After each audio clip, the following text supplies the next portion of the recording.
In the beginning of the episode, we see that Alauddin goes to the left-hand side of the room and asks him, "What is the situation of the soldier?" The young soldier says, "My Prince Aljan Khatun is working." So Alauddin says, "I am here in the left-hand side, you go, and if someone calls me, tell me." He says he comes to the room and Aljan says he is not working, his fever is not going down. So Alauddin starts making some medicine. Aljan says, "My prince, we should at least talk to the little girl." Alauddin says, "Not Aljan Khatun. My parents will not know about this. If they know, they will send Gonka to Mehmet." And Mehmet didn't let Gonka live. He says that Alauddin gives Gonka medicine. Then Aljan says to his wife, "We need ice, we will put a circle on it, I will send a war to find a cure."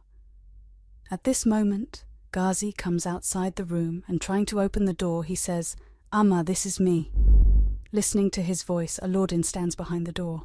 Aljan moves ahead. Alauddin says, "Aljan, the woman should not come to Ghazi. If he sees Aljan, then we will not be able to stop Ghazi."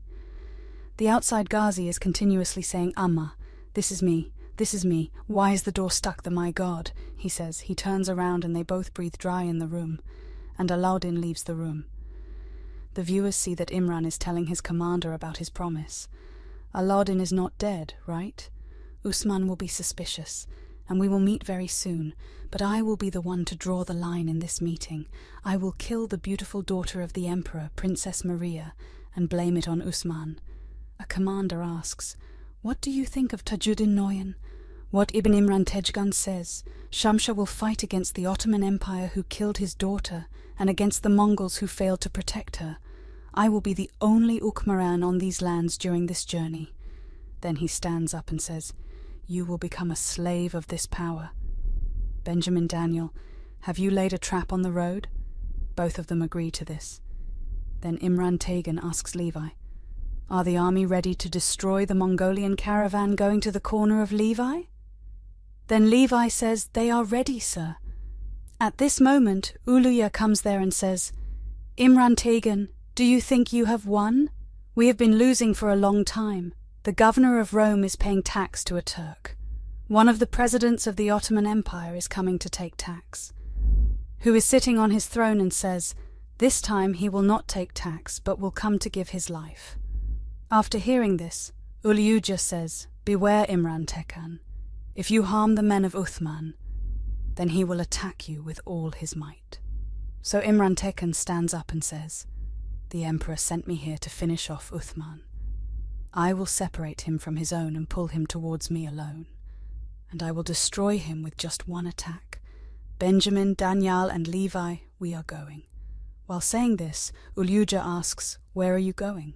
which is called Aban Imran Tejgan, to strengthen the alliance between Rome and Mongolia.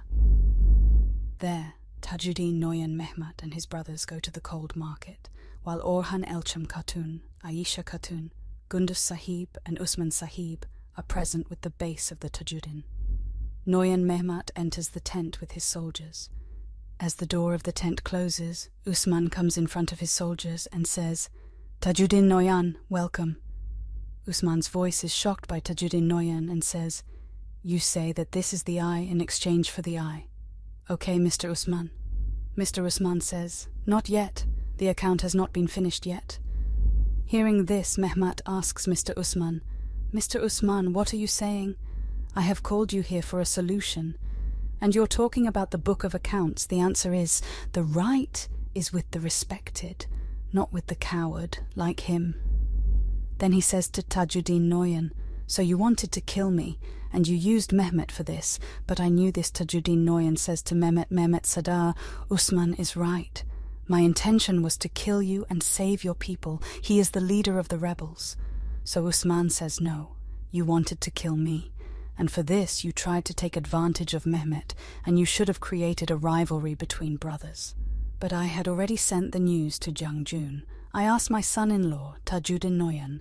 After hearing this, Mehmet Noyan asked Noyan, "Is this true what Mr. Usman is saying?" Noyan said, sitting, "Do you think you can stop me? How did you know this, Usman?" So Mr. Usman says, "And your wife, Princess Maria, has told us everything." After hearing this, Tajuddin Noyan gets angry and Osman says, "You were going to hunt, but now you are a prey." The Mongol commander stands with the soldiers outside, and as soon as the camp's life increases, Orhan stops his way. Then he says, "Where are you going?" As soon as he sees, Mangalu is surrounded from all sides, and everyone takes off their clothes. A great claim is made on Mangolu. Jarkutai also breaks on Mangolu in this fight. Elcham and Aisha Hatun fight a lot with H. Marat, and together they kill Mangalu somewhere. Gundul Sahib, who brings Mangalu to heaven, says, "I am not ready to die until I take revenge for my nation." He says that he is also supporting the Mongolian. He is also supporting the friends of Osman, but the Mongolian commander runs away. Aykut starts chasing him and Orhan says, "Let him run away, we have the owner of the horse, we will catch him later." He says that Orhan saves Aisha Hatun's life and takes the Mongolian to the hell. At the end of the fight, Aisha Hatun says, "No leader's son has ever saved us. Don't worry, I can protect myself." After going ahead, Orhan says, "If I hadn't reached on time, I would have seen what would have happened." In the tent, Tajuddin Noyan was constantly looking at the door. But when the soldiers did not come, he says to Usman Sahib, "What came to you by putting me in this hole, Usman Sahib? Do you think you are capable of bleeding the blood of the Al-Khani family? You could not do anything about the past, and you can't do anything to me." So Usman Sahib says, "Why do you think you will live?" Hearing these two, Mehmet says, "I called you both for reconciliation, but you included me in your fight. I will take your revenge." So Mr. Usman says, "Whoever you want to take revenge on is standing in front of you, but he will not be able to escape from here." Hearing this, Noyan says, "Do you want to fight with the Mongols over China, India and Anatolia by killing me? Your dreams that are bigger than you will disappear. You can only be a slave at our door." He says that he is an attacker on Usman Sahib, who kills both the Mongols who are standing in his tent, and Usman Sahib also slaps him hard by dropping the sword of Tajuddin Noyan. Then when the swords are thrown at him, he says, "Don't even dare to do this, Usman." Hearing this, Usman Sahib says, "Wait a minute. I have so much courage that you can't even imagine it." He says that Usman Sahib throws his cap away and says more, "Now you and every person who comes with you will create disorder here. I will bury them in these lands." With this, in the next scene, Turan and Buran come out of the tent with Noyan. The whole tribe gathers outside the tent. After a while, Usman also comes out of the tent, and looking at Noyan sitting on his knees, he says, "Whatever you did, it's time to pay the price." So Noyan says, "Your result will be very bad, Usman. Your country will be destroyed by the coming horses to take revenge, and it will not be stuck for years." Usman, "Then you will not be able to do anything." So Usman says, "You are not the first person to tell us this, and you will not be the last. You will all be destroyed, and we will always be with you. Whatever you have, inshallah, will soon be ours.